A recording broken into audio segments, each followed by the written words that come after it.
Good morning, good afternoon, and good evening, depending on wherever you are in the world. I am Purple Suede 22 here with my co-host Styled Pigeon.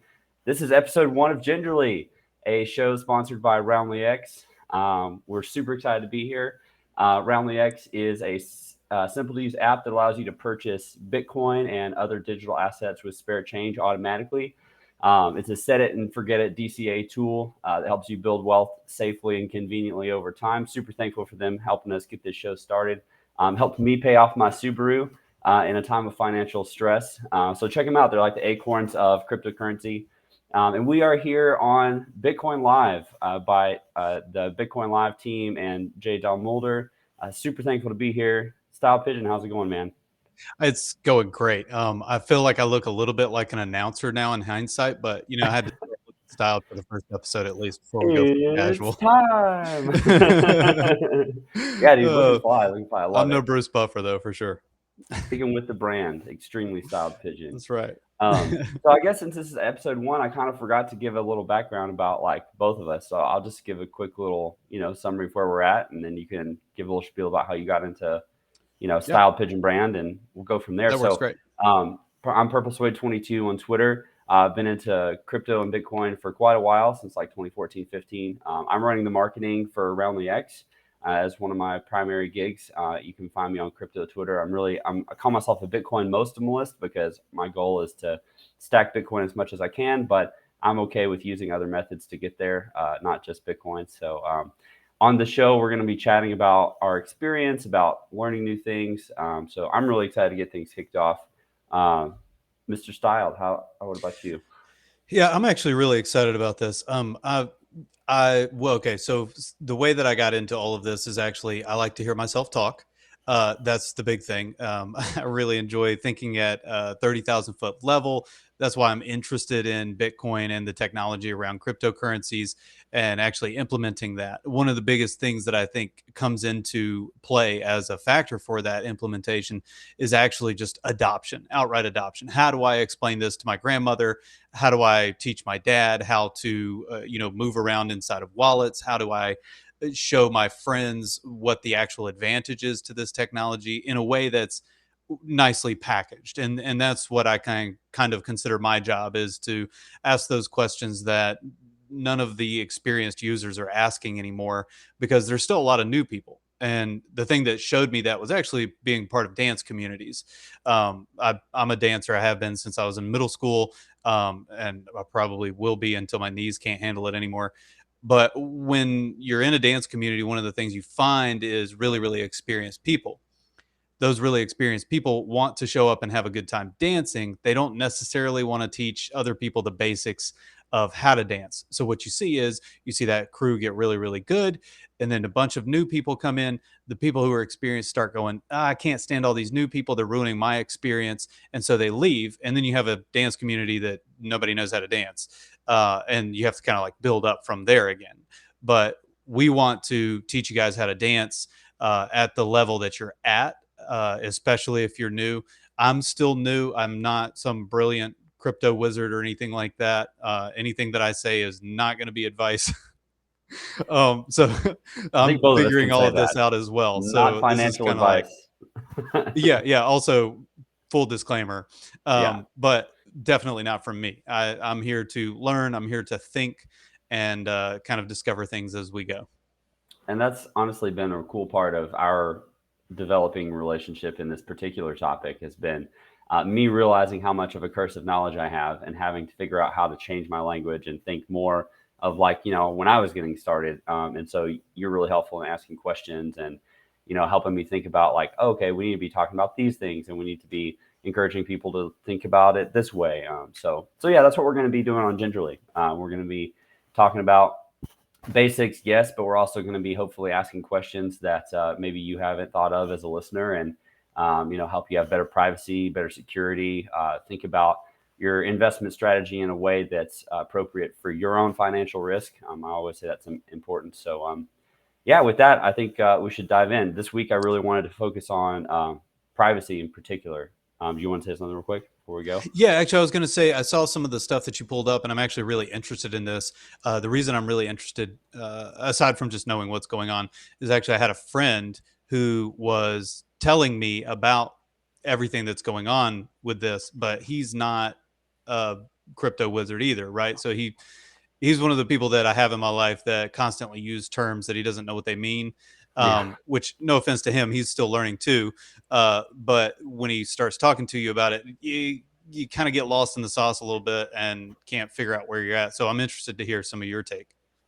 Yeah, for sure. I mean, that's a dangerous level to be at. I feel like at this point, Yeah, everyone's heard about Bitcoin and crypto, and it makes you feel comfortable. And then you're like, oh, well, I'll just do, X, Y, and Z. yeah. And then Or that's how well, you I lose watched this money. YouTube video.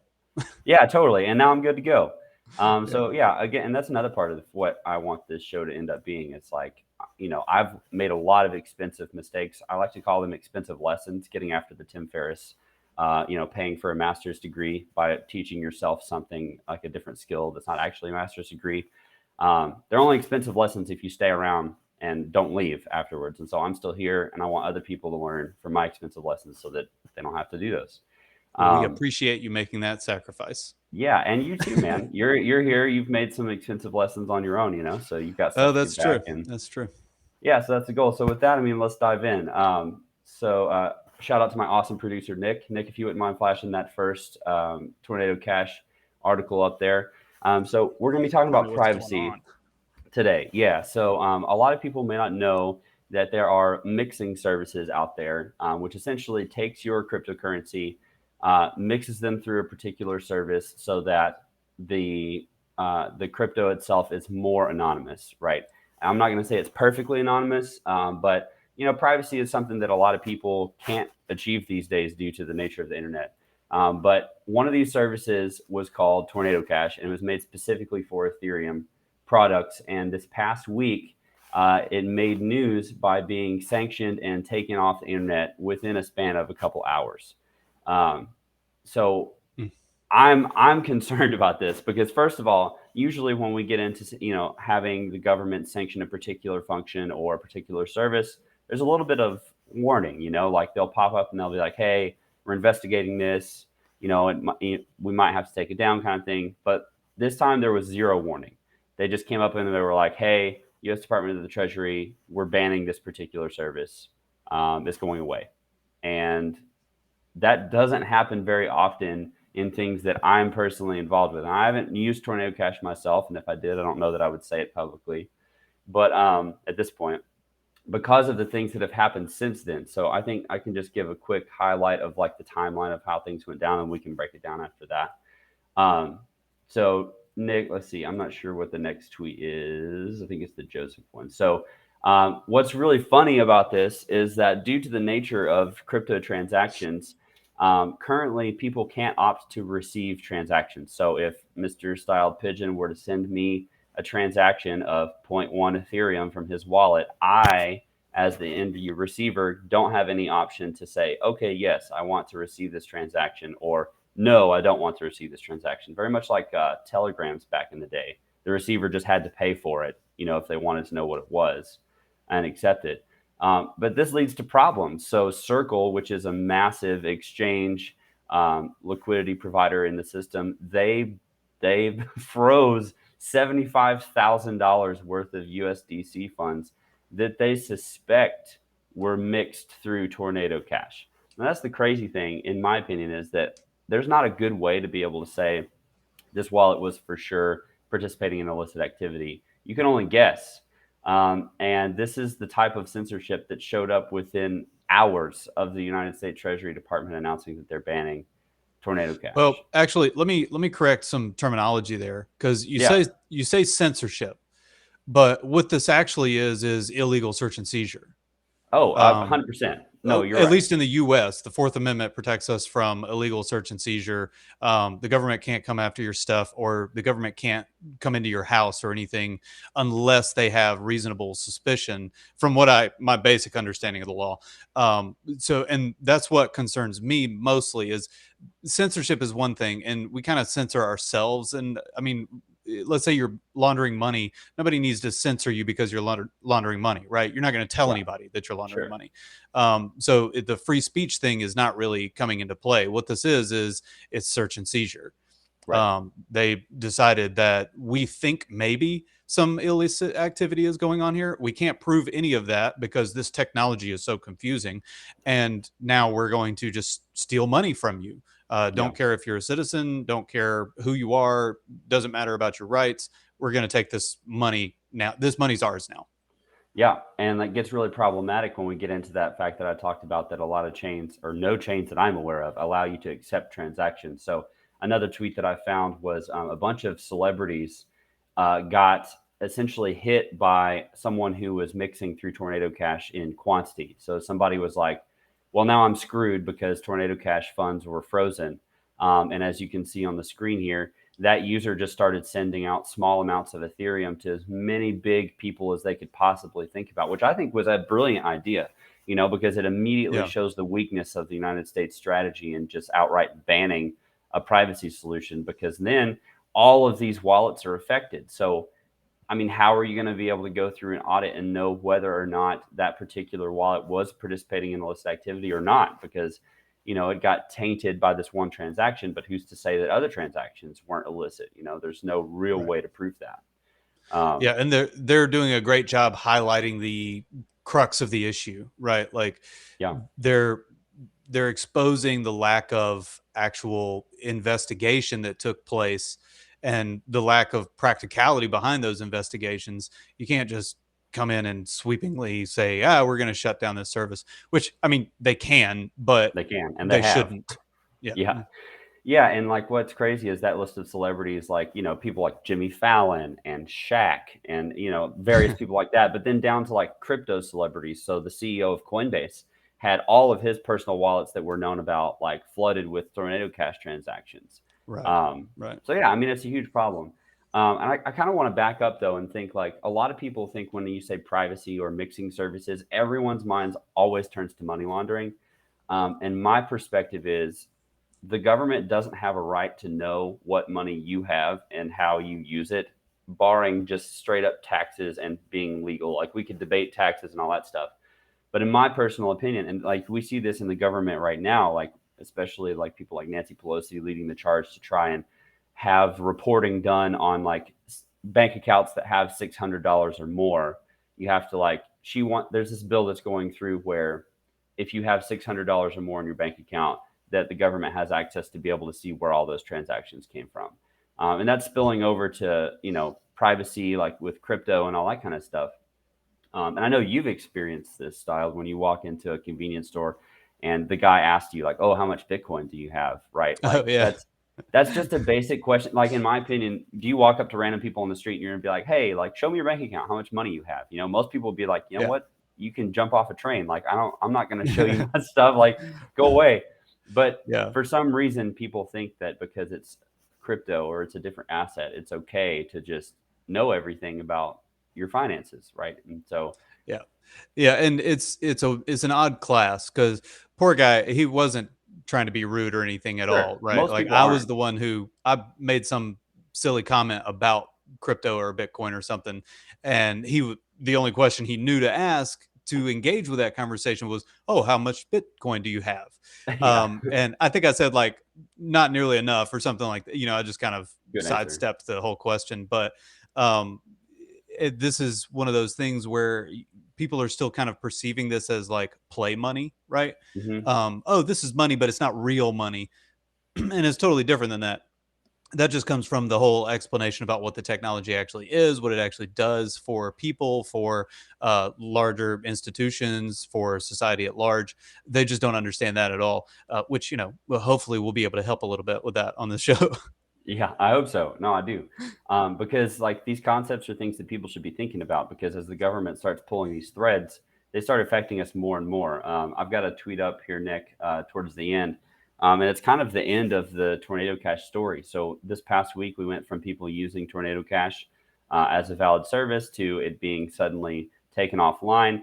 And now Dutch police arrested the suspected Tornado Cash developer. This is very similar to like a Ross Ulbricht situation where Somebody created open source code, uploaded it to GitHub so everyone knew that it was there. Lots of people used the service, and that particular user wasn't even condemned having used the service. They just created it, right? Yeah. And they were Yeah. arrested, and they're probably going to get a sizable prison sentence. Like Ross Ulbricht got 2 life sentences for creating the Silk Road website back in the day. I wouldn't be surprised to see this person get close to 20 years in prison just for writing code. And that brings up a really important thing that a lot of people in crypto are talking about these days. And that is, like, we believe that code is speech. Code should be protected under the, free speech part of the Constitution. And it's a difficult conversation to have, but how do we protect developers like the guy that created Tornado Cash from being put in prison for something that he didn't illegally participate in that we know of? He just created the service. Yeah. And here's the thing is what is the government's job? Why did we originally hire the government? I mean, to help us like expedite well-being, more or less, like, to put it super simply. Right. The government's job is to ensure, at least, and again, I'm from the US. This is the way that I think about government. I know that other governments work differently. I understand that, and their legal systems are very different than ours. But the Western world at large is kind of something special, where there's this big experiment that we're running about how do you give people freedom from the people who actually hold that power in that society. How do you keep a government from turning tyrannical or turning corrupt? Well, part of it is I need to be able to move my finances and my assets around. If I had a house and I sold that house and bought another one, the government gets notified about that. I'm okay with that because they have to keep track of that for taxes and everything so that we can support the government so that they have enough money to defend us if we have a hostile nation or something like that start attacking us, right? But Sure. When it comes to, there's no real reason to do that. The government should be worried about whatever the crime is, not what happened with the money after that. They've been using tracking down finances as a major crutch to not actually go after what the criminals are doing. And that's just, it's slack law enforcement is what it ultimately is they go, well, we can't figure out where they're moving the drugs or whatever illicit activity it is. And don't get me wrong, I think that the government should totally enforce, any legislation and everything that is passed by our representative legislation. Sure. They have every right to do that. That's what I pay them for. So we don't have murderers and people running around in the streets. I'm pro no murderers. Okay. Yeah. But me too. Just to clarify. Yeah. But when it comes to, me being able to, I mean, what if it was something simple? It's an asset. Maybe I have a donut machine, right? And I make all of my living off of this donut machine. I post up on the street corner. I sell donuts. Well, if the government can just walk up and go, hey, this donut machine's ours now. And you go, well, why? And well, we think you've been putting stuff in the donuts. Well, what stuff do you think I've been putting? Like, there's no after conversation about that. Like, no, you've got no evidence that I put anything in the donuts. The donuts taste delicious. Why are you messing with my donut cart? Right. And I feel the exact same way about this. This is, and what's crazy about it, and correct me here if I'm wrong, this only adds a small layer of security or privacy for us. Yes. It is actually trackable. Yeah. No, I mean, for sure. If you do the math, it's trackable. Not complete. Yeah, absolutely. Right. They make your transactions more anonymous. That's about it. It's not completely anonymous. Yeah. Yeah. So it's the government being lazy. And I mean, and also another infringement that that some people have mentioned to me is the fact that, like, these guys aren't elected officials, to your point, right? And then they're just deciding that something is illegal, like yesterday or like last week, and then they show up at that guy's house and are like, "Hey, by the way, we made this illegal last week. You're arrested." Like, what? How is that allowed? Yes. So, and that is oh man, this high horse is going to be hard to climb down from. Yes. That is actually the issue that I'm seeing that is leading to ultimately what I think will be the unfortunate decay of Western values and philosophy. Actually, this is why I started making photos of pigeons, right? I think it's really important for us to have value systems in place that protect us from these things. One of my values is truth. I hold truth above all else. I do everything that I can not to ever lie. Mhm. At the very least, I don't say anything if I don't know what the truth is. And what they're doing is they're actually moving the bar on what the truth is that they told us. Yeah. Yeah. Right. Oh, So yeah. we told you that if you pay taxes, we will protect you from invaders. We will provide infrastructure to make your life better. And we'll do maybe a couple other things, but they're all really high level major things. Now people are saying that the government's more responsible for a lot of social programs and things, which I don't have anything against. You know, it's Pareto distribution needs to be fought against, right? We need to keep people from getting dumped out of the bottom of our society. Totally Sure. for it. But when you start saying, well, we're going to take care of you as if a parent, where if you say, no, I don't want to do this, we're going to say, well, you have to anyway. Right. And it's something completely unrelated to any of your responsibilities as the government, then we get into some real sketchy territory. Like And hiring 87,000 IRS agents who can use deadly force, for instance. right, right. They can use deadly force. They're not part of an elected body. And in the U.S., I actually have a real problem with all of the federal agencies because they have federal power with no No represent electability, or yeah, no representation responsibility. involved. Yeah. It's the reason that the U.S. revolted against the British Empire Yeah. back in the day. Yes. Yes. Yeah, it is. Same thing. We're back to 1776. Okay. So that being said, Okay, I'm how climbing can down we? off the high horse Yeah. now. Yeah. So all that being said, so if you're watching Gingerly for the first time, that was obviously a lot. But like these are things that you need to be thinking about. These things are just freedoms that are snatched away from you in the dead of night or in the broad of daylight, and people just move on and they don't care. And you should care because they're hiring 87,000 IRS agents, and you better be sure they're not using all those people to go after billionaires. There's only 760 something billionaires in the United States. You literally think they need 87,000 IRS agents to audit those people? Absolutely not. They're after you.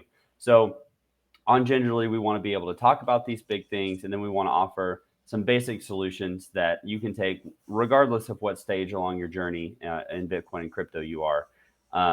So yeah, I want to dive into that. I know Mr. Styled Pigeon is working on securing his own assets, and so we're going to kind of do some back and forth, like talking about the very practical things you can take to have better privacy and better security for your own assets.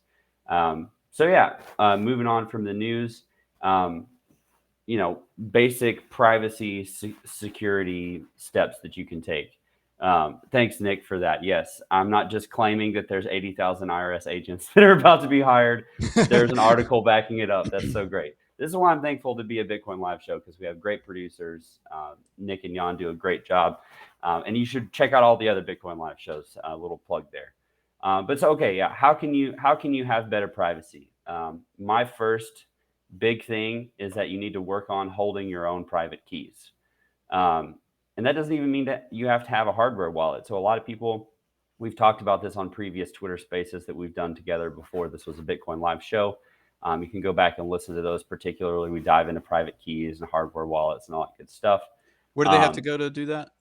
So you can go to RoundlyX's Twitter. Thank you for that. Yep. You can go to our spaces section and listen to the recordings there. And if you can't find them, feel free to just tweet at me at RoundlyX or at Purple Suede, and I'll find those recordings for you, no problem. So what I wanted to do is kind of like private keys is going to be the focus of our conversation, but I wanted to hit a couple other things that you could start researching if you're concerned about your own privacy. People have been concerned about their money privacy for years. Like, why do people stash cash in mattresses? Like that's just a basic thing that I feel like we've had parents or grandparents do over the years, where like you hear of people doing that and you're like, oh yeah, that makes sense. You want to have savings for a rainy day. You don't want people to know it's there. But why is it that when it comes to cryptocurrency and privacy, we start bucking? So a couple things. I just made a quick list.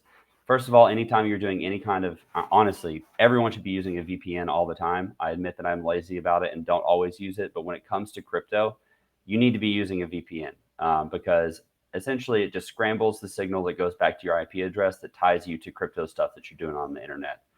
There's some really nice ones out there. There are some also really like affordable ones. So do your research. You can find something with like NordVPN or Proton Mail VPN. Both are really good options. Another like thing that you need to be thinking about is, you can mix, quote unquote, your cryptocurrency through centralized exchanges. Those are abbreviated CEX. So if I slip up and say mix through your sex, that's what I mean. But so we're mixing our crypto through Nothing centralized other than exchanges. that. Yeah, exactly. Let's please, like, it's very basic. Essentially, though, like this helps your privacy, and like you said, Mr. Pigeon earlier, we're helping our anonymity, we're helping our privacy. Nothing that I'm going to talk about is going to be 100% foolproof. You are 100% anonymous, right? We always want to say, well, maybe there's a possibility that this isn't perfect. Now, let me ask a question here, because Please. you can't be 100% anonymous, but you could ideally be roughly like 99.9% secure, Oh right? yeah, security for Okay. sure. We can talk about that. Like, yeah, I'm much more confident in like having 99.9% security versus privacy, because privacy is one of those things that's always evolving, where it's like, you don't know what has access to what, and like there's so many endpoints. But so, for instance, mixing through a centralized exchange, when you put crypto into a centralized exchange like Coinbase or like Qcoin or like Binance, they go to their centralized wallets, and those guys mix their funds. That they don't mix them, they have to move them around like crazy to serve all of their customers' needs. I mean, this shouldn't come as a surprise to you, but if you're depositing your cryptocurrency into an exchange like Coinbase, they're doing stuff with your crypto. They're loaning it out, or they're like paying other people with it, or they're paying other people's dividends. It's not, you don't control that crypto, and that's why we want you to use your private keys down the road. But if you're smart with it, you realize that, okay, my crypto, when I deposit it, gets moved around into all these different wallets and has a mixing effect that makes it much more difficult to track with blockchain analysis, right? There's just more threads to pull, there's more work to be done.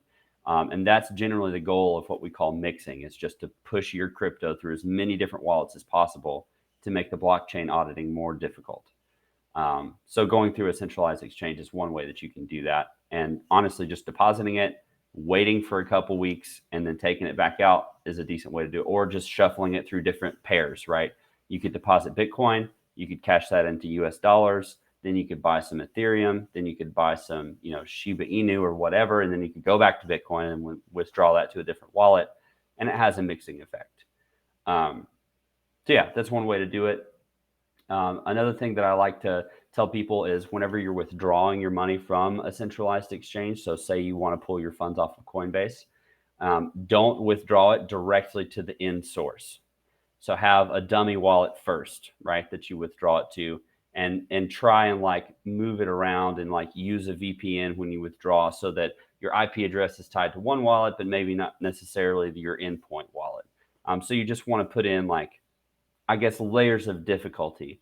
If you want to actually, this is a great exercise. The moment that I found out that there are block explorers on the internet where you can just like look up somebody's wallet and just see what they're doing and like where they're sending funds, it's a scary and also enlightening experience. So I would highly recommend this. If you have Bitcoin, if you have Ethereum, even if you're on Twitter and you see someone's name, like I'm going to tell you, you can do this to me because it's not amazing operational security or OPSEC. But on Twitter, my display name is donjohnblaze.btc. That's actually a Stacks address. So if you pull up a Stacks block explorer and you plug in my name, assuming it tracks the name, which it should, you'll be able to see the wallet activity from that one particular wallet that I have my BNS name registered at. So it's just a fancy address. So you can see where I move stuff, you can see where I've sent stuff. And so this is why we put in layers of difficulty, because blockchain is transparent. It's made so that people can pull up a quick audit and say, okay, John bought this NFT, then it moved here, then he did this, And so when people say, oh, don't use crypto or blockchain because people money launder with it, I'm like, well, I mean, yeah, if you want to like have everyone in the world be able to see what you're doing, then yeah, use blockchain. That makes total sense. Also, people money launder with US dollars too. Exactly. Yep. I should have found a resource for this, but Coin Center, a nonprofit out of DC that does a lot of blockchain analytics, they've done a report nearly every year on illicit activity on the major blockchains. And data shows that less than 1% of all Bitcoin in circulation is used for illicit activity. And I guarantee you that there's more than 1% of the total supply of US dollar that's used for money laundering. It's just got to be. Yeah. And you can't snort cocaine through Bitcoin. just as a side note, there's so much cocaine on like the physical dollar bills and all of that crap. So again, like don't money launder through blockchain because you're going to get, there you go. My incredible producer already found thank you, Nick. That's amazing. So yeah, That's coincenter.org. nothing but skill. That's right. Coincenter.org. You can go read that report. Fascinating stuff. Um, so yeah, I kind of got derailed a little bit there. Oh, But the that's okay. last, We're talking about moving through multiple wallets when you're withdrawing from a centralized yeah, exchange. exactly. Yes. And again, like when you're clicking through a block explorer, it's important to remember that you taking the effort to move from one wallet to another literally corresponds to a person being like, okay, I'm going to click this next transaction and see where that went. Right. So you need to think all this effort that I'm doing is literally just adding one more click in for a person that's trying to audit my blockchain information. So you got to be creative about how, you know, how many times you move it and where you move it, and if you move it cross chain, and you know if you're using a VPN, and the effect that that has on your wallet. So a lot of it requires personal research. But so that being said, I want to definitely give everyone listening a starting point, because we're kind of getting close on time here, of how you can just start to take your own steps um, down this road of privacy. So what that looks like is Taking just notes. moving your cryptocurrency off of your exchanges to a wallet where you hold private keys. And I want to be clear, you don't have to have a hardware wallet for it to be a cold storage wallet. Okay, a lot of people kind of get that confused. A hardware wallet is essentially just fancy technology that's an encrypted USB drive. This is great. Thanks, Nick. So, one of my favorite hardware wallets that I use is the Ledger. It's been around for a long time. It holds a wide variety of cryptocurrency. You can store NFTs on it. But essentially, all it is a really fancy USB stick that's encrypted. They have their own backup seed, right, for the Ledger that's very similar to a normal private wallet. But so if you're holding something like Bitcoin, there's lots of wallets out there. You can have Blue Wallet, you could have Samurai Wallet, you could do Electrum. There's a variety of different wallets that all they are is a storage service. Whenever you create this wallet, it says, here's your 12 to 24 words, and those are the key to your safe. Those 12 to 24 words are all that matter about your Bitcoin. And so thinking about how you want to store those words is essentially like how you're storing your Bitcoin. So basically, moving from a centralized exchange, you're taking the responsibility and ownership of your assets away from the crypto bank, right? You're withdrawing the equivalent of cash, physical money that you hold, and you are storing it in a particular place. And just like with cash, if your house burns down, cash is flammable. You know, wherever you store your private seed is also flammable in one sense. So you got to think, do I store it on an encrypted USB stick? Do I write my private seed out on a piece of paper and give it to friends and family members? You got to determine how much you trust people.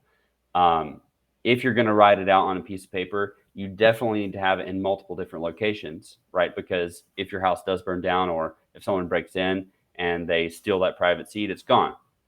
A way that I have heard of getting around that particular hurdle is writing out, say, if you have a 12-word seed, you write out 11 of those words and you give them to one family member, and then you write out 11 of those words, but you change the ones that are missing and give it to another family member.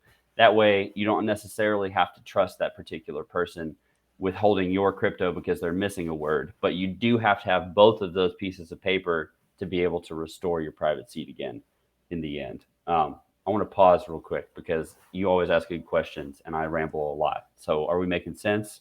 Yeah. No, I think you're making sense. I guess the big question for me is up front. So I get why you would want to have ownership of your own assets. The question is, why do you not want to allow someone like Coinbase to hold those assets for you?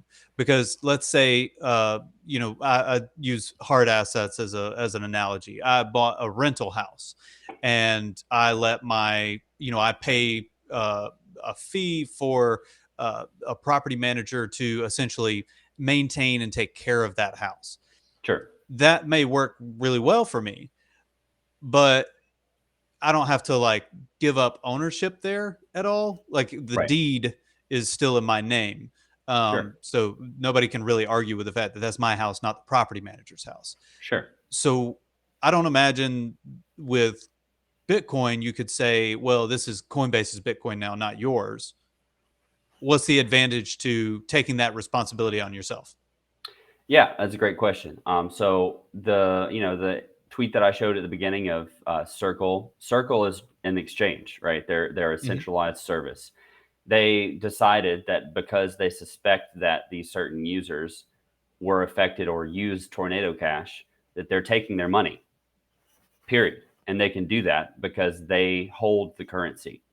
And so that, and then there's another problem of these are companies, right? And companies have to make money to stay viable. And if they don't make money, they go bankrupt. And we saw this recently with a wave of bankruptcies between like Voyager, Celsius, BlockFi had some major problems. And it was because they were essentially doing fractional reserve like traditional banks do, and lending out the money. And then those loans couldn't be repaid. And so people straight up just lost their money. So So the I want to point out the change in dynamics here because, and this is something that's really crucial to me about Bitcoin specifically, even is this is not just a new type of money or a new uh, regular currency. People have been able to trade on the foreign exchanges for forever, right? Like Sure. since we had Yeah. fiat money. I say forever; it's been like 100 years, maybe. But uh, so what's different here is that this is actually a technology that changes our actual relationship between our money and ourselves, obviously, and then also our relationship between our money and our supervising bodies, like governments. Yeah. Central It banks even. completely changes that dynamic altogether. Mhm. And one of the things that I'm really, really not excited about is what happened when the Industrial Revolution happened. When the Industrial Revolution happened, we had all of these amazing technologies. The whole idea of specialization in your employment wasn't a thing until the Industrial Revolution. Completely changed the dynamic between employers and employees. And there were a bunch of things that happened right after that that were hugely negative. I mean, one, you've got, say, the Great Depression, right? Or that's what we call it in the US. But you also have these relationships between employers and employees changing drastically because now the employees suddenly there's a whole bunch of them, and maybe you're really, really good at putting this one screw in this one screw hole, but that's the only thing you can do. So Right. if I'm your employer, I say, well, we pay this much for being able to put that screw in that screw hole, and that's it. Yeah. And same thing with education. We set up education after the Industrial Revolution to cater to people who would be working in an industrial workforce. Now we're moving past the industrial workforce, but our education system hasn't changed. So we're Right. still experiencing growing pains from the Industrial Revolution. And Yeah. that's one of the reasons I'm looking at pulling all of my digital assets off of exchanges and everything, is because I don't want, say, and God forbid, but Coinbase becomes corrupt underneath a futuristic apocalyptic US government or whatever, right? Yeah. That becomes Sure. tyrannical. Then they take over Coinbase and say, we're going to do all of this with your digital assets. I don't Hmm. want that to happen to me. I want to be protected from that. And because I'm super heady, I'll go ahead and mention that this is also actually the story of the ark, right? Noah's ark. Yeah. That's God told Noah to build an ark. Well, I'm trying to build my ark in the form of holding my own private keys. That's a great way of looking at it. I mean, I feel like nobody watching this show can deny that the world's in a little bit worse of a place than it was 5 years ago, and that freedoms that we had 5 years ago we took for granted. Now we're like questioning whether or not we're going to have those. So the arc I'll mentality is a contradict great you there, one. actually. Um, I apologize, but I am going to No, go contradict you for it. there. Is I want to be careful about saying that the world is in a worse place, because I think the world is actually in a better place. We're just seeing the starts of potentially tyrannical governments in the Western world, and that is something that other parts of the world have been fighting against for For a long time. centuries, right? Yeah. Like Yeah. for forever. It's just we had this really, really good idea, and things got really good really fast, and now we're seeing some of that governmental corruption start to try and take hold again, which is why we're doing this so publicly. Is we Yep. want to counteract that at the very least in the financial sector. Yeah. So I the mean, world's yeah, to doing your great. It's point, just we need to watch our governments. yeah, exactly. And to your point, education hasn't evolved yet to be able to prepare people for having to deal with situations like this. So that's why Gingerly exists, because we want people out there to know you have a chance to be sovereign over your own finances and more. Like we've said, we can talk about this on a later episode, but Bitcoin leads to wanting to improve your health and wanting to improve your relationship and your mind and all that good stuff. So, but yeah, Generally just to being kind of more styled. exactly, extremely styled. So to put a nice bow on all of this, we're running really close to time now. But basically, what I would recommend as a first step, do a little bit of research and figure out which particular wallet you want to try to start securing your own financial sovereignty, right? So that could be you do a little bit of research and like, oh, I really like Blue Wallet because they're open source. They have a great app. I can connect them to my Bitcoin node down the road, which we can talk about. But so write out those words. Do some research on encrypting your own USB drive. Think about, who would I trust with a piece of paper that has my life savings in it, and then move a small amount, like whatever that small amount is. I used to test with $10, right? And I'd be like, all right, I'm going to put $10 onto this cold storage wallet. I have the seed.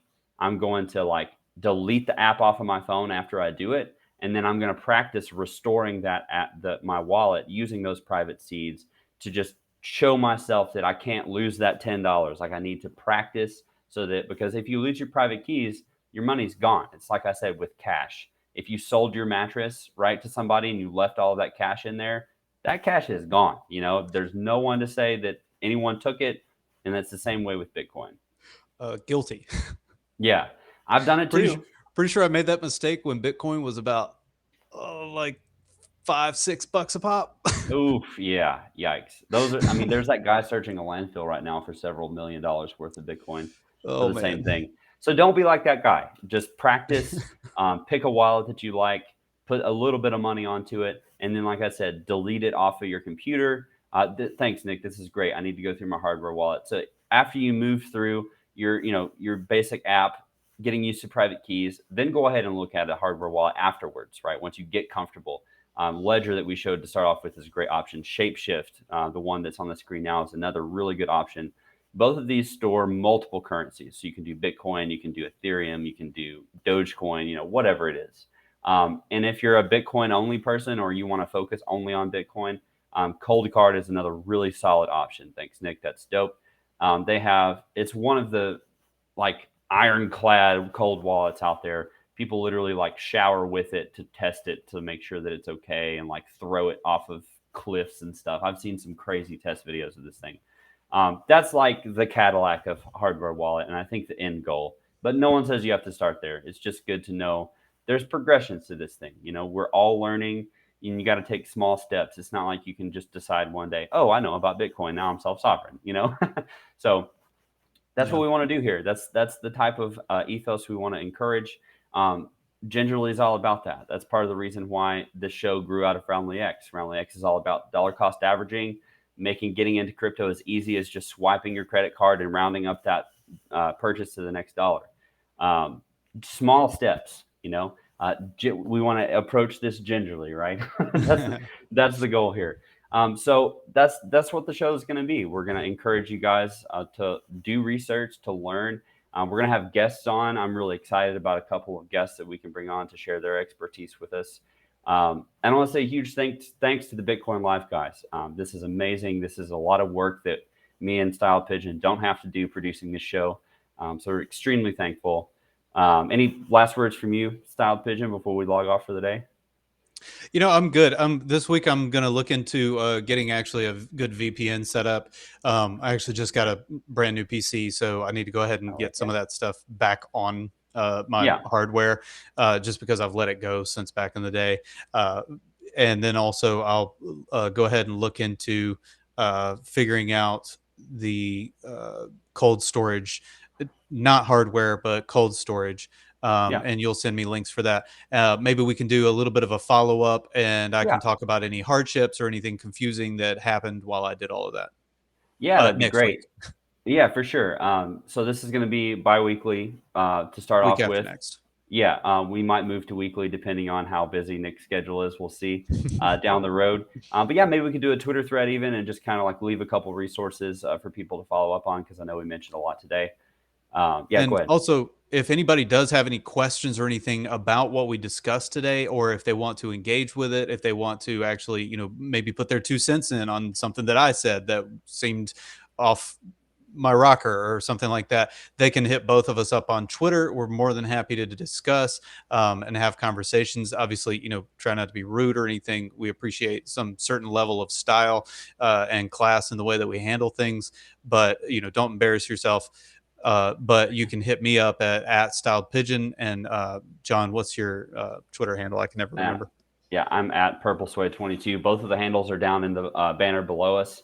You can hit those there. And I actually already saw on Twitter, Styled, you have a couple questions about what your favorite style of dancing is. So you'll have to get on those once we log off of the call. But Okay, yeah, perfect. major thanks to everybody that's been watching. We're really thankful for all of you guys, especially the Bitcoin Live community. And we'll be hitting y'all in 2 weeks with another show of Gingerly. So until then, peace out. Thanks, everybody. We'll talk to you soon. See y'all. Have a good one.